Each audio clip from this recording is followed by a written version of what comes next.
विधायक और हमारी नई सरकार में उनका योगदान।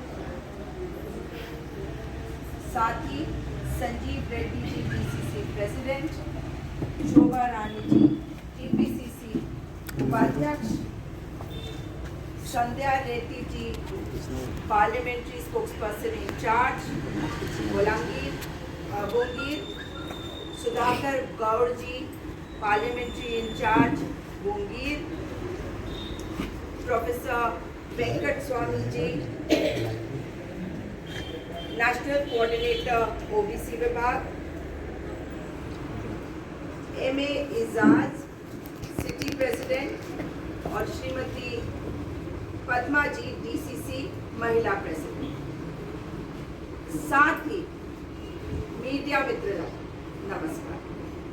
आज हम यहाँ पर इकट्ठे हुए हैं आप लोगों की मदद के लिए, क्योंकि हमारी बात को जनता तक पहुँचाने का काम आप लोग करते हैं।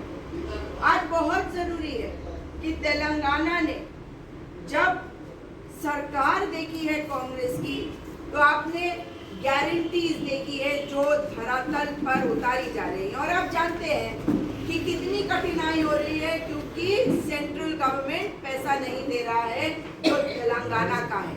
तेलंगाना के ड्यूज नहीं मिल रहे, इसलिए जो केंद्र में सरकार है, जो सेंटर में सरकार है, उसको अब उखाड़ फेंकने का समय आ गया है लोकसभा के चुनाव। मगर लोकसभा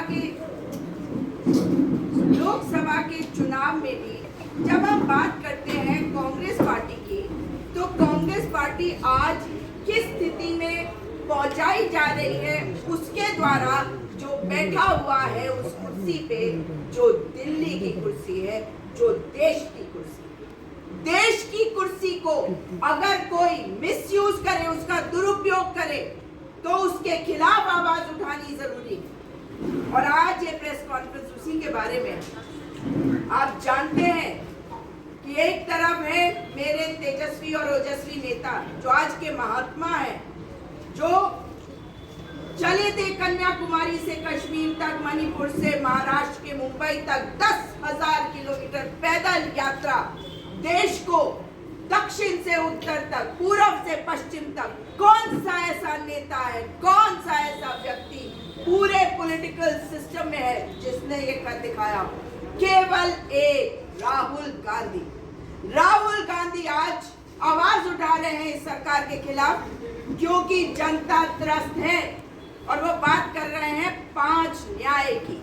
और ये न्याय किसके लिए? ये आपके लिए, हमारे लिए।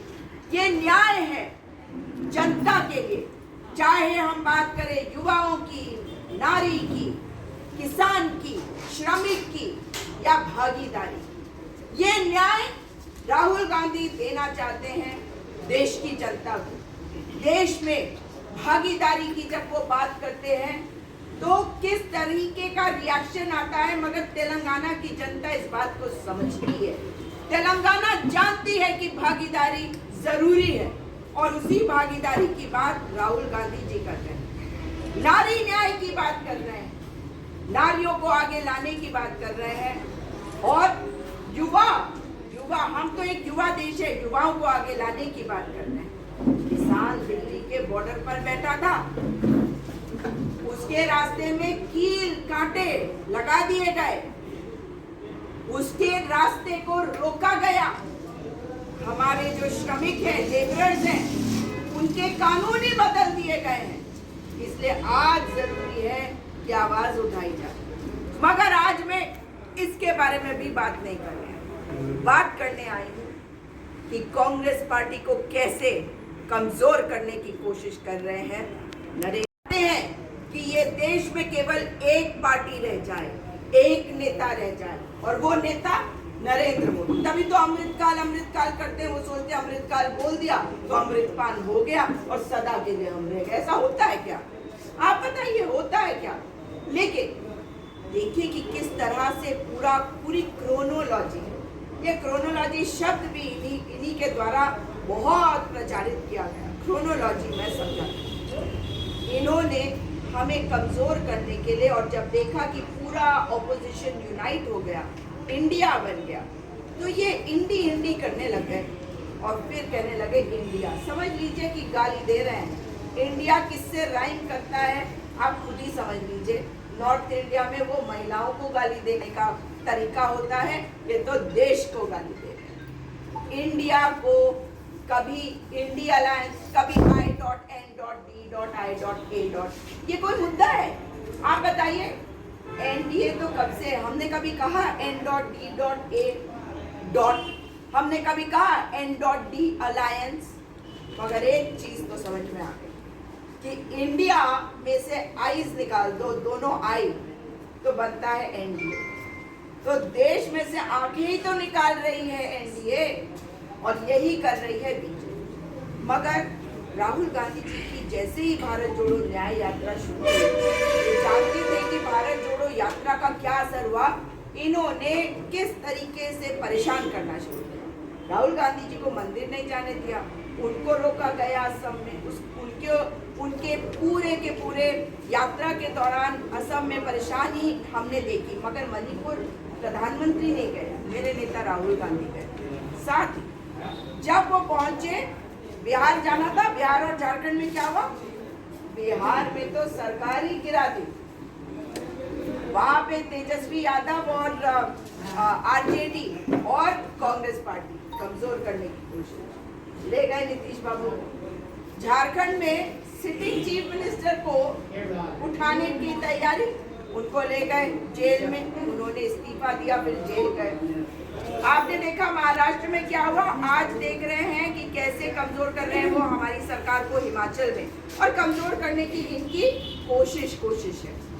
लेकिन आज जब ये सारी चीजें हो रही हैं, इसके बीच में क्या हुआ?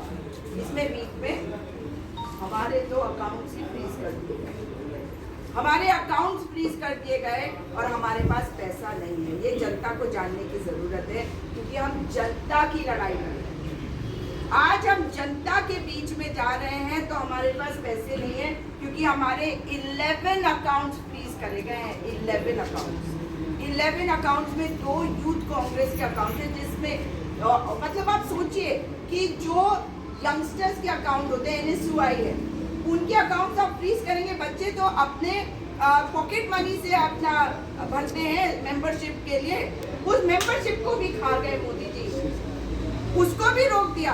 और प्रॉब्लम क्या थी कि 2018-19 में हमारे MPs ने 14 लाख रुपीस कैश में दिए, 14 लाख रुपीस कैश में दिए, और कोई भी पॉलिटिकल पार्टी इनकम टैक्स नहीं देती, कोई भी, बीजेपी, कांग्रेस, DRS, कोई भी पार्टी।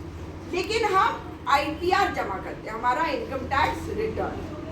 हमने इनकम टैक्स रिटर्न को जमा करने में 45 दिनों की देरी कर दी। लोग तो 6-6 महीने देरी करते हैं ITR जमा करने में। हमें तो, हमारा कोई अनपेड ड्यूज तो था नहीं।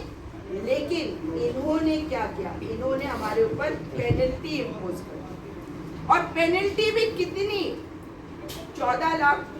मैंने आपको बताया, हमारे ITR में आया, 45 डेज की देरी हुई, और इन्होंने 210 करोड़ की पेनल्टी हम पर लगा दी। उतना तो हमारे अकाउंट में नहीं था, सारा पैसा तो ले गए। आप कहेंगे कैसे ले गए?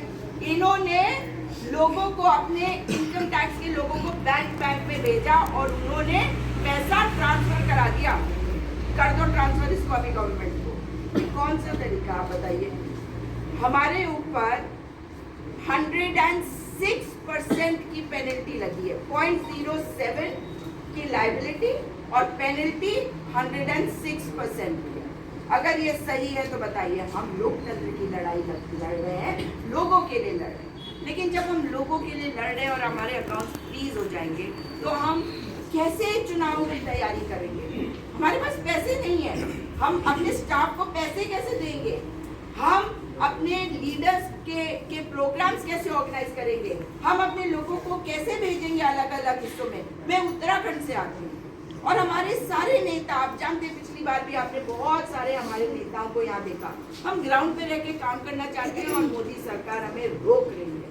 और ये इसलिए कर रही है क्योंकि वो हमें फाइनेंशियली क्रिपल करने चाहते हैं, फाइनेंशियली हम टूट जाएं वो ये चाहते हैं, लेकिन वो जानते नहीं हम जनता के दम पर चुनाव जीतते हैं, हम पैसों के दम पे नहीं जीतते। हमारे पास पैसा नहीं, हमारे पास दिक्कतें हैं, लेकिन हम फिर भी चुनाव में जा रहे हैं जनता के लिए। इसलिए जनता जब इस लड़ाई को अपनी समझेगी तो ये लड़ाई जनता जीतेगी। आज India alliance, Congress party, Rahul Gandhi, Mallikarjun खड़गे जी, सोनिया गांधी जी, प्रियंका गांधी जी लड़ाई लड़ रहे हैं। पूरी कांग्रेस पार्टी लड़ाई लड़ रही है जनता की। इसमें जनता तक हमारी इस बात को पहुंचाइए। अब देखिए इसमें मजेदार बात, एक नोटिस आ गया सीताराम केसरी जी के टाइम का। सोचिए जरा, सीताराम केसरी जी के टाइम का एक नोटिस आ गया। अनपेड ड्यूज नहीं होते सीताराम जी केसरी जी के टाइम का। आप लोगों, कई लोगों को तो देख रही हूँ मैं कि आप थोड़े यंग हैं तो आपको पता भी नहीं होगा कि वो कौन सा टाइम था। कांग्रेस पार्टी के कई कार्यकर्ता जो हमारे नए बच्चे, उनको नहीं पता, लेकिन सिर्फ इतने तक नहीं। देखिए जरा उन्होंने कैसे इलेक्ट्रल बॉन्ड्स लेके आए। वो ऐसा इलेक्ट्रल बॉन्ड्स लेके आए जिससे एक तो पीएम केयर्स फंड था, PM doesn't care about anybody, only cares about himself. मगर ये दूसरा है पीएम स्केयर्स फंड, पीएम डराता फंड, और इसमें 4 तरीकों से ये इस पैसा को खा रहे हैं। सबको मिलती है। I have no problem at all, I make it very clear कि कौन सी कंपनी ने डोनेशन दिया उससे प्रॉब्लम नहीं है, क्योंकि कंपनीज, इंडिविजुअल्स जब डोनेशन देते तभी पार्टी चलती है। यही लोकतंत्र का तरीका है जिसमें हर पार्टी को डोनेशन मिलते हैं। लेकिन आपके पास फोन होगा, सबके पास होगा, किसी के पास प्रीपेड कनेक्शन होगा, किसी के पास पोस्ट पेड। तो मैं बताती हूँ आपको 4 तरीके हैं जिससे इन्होंने पैसा लिया। कौन सा?